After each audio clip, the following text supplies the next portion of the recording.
ভগবান শিবের আরেক নাম নীলকণ্ঠ। নীল মানে নীল রং, কণ্ঠ মানে গলা।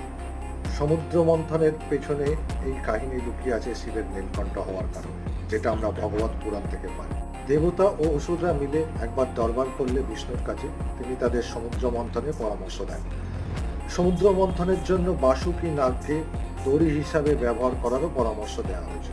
মন্থন শুরু হওয়ার সাথে সাথে বাসুকীকে টানাটানিতে বাসুকীর মুখ থেকে এক তীব্র বিষ উৎপন্ন হয়ে থাকে। সেই বিষটির নাম হলো হলাহ। সেই বিষে সমগ্র বিশ্ব এবং 3টি বিশ্ব চাকা পড়ে যায়। তখনও ভগবান বিষ্ণু এবং অন্যান্য দেবতারা শিবকে অনুরোধ করেন ওই বিষ তিনি পান করে নেওয়ার জন্য।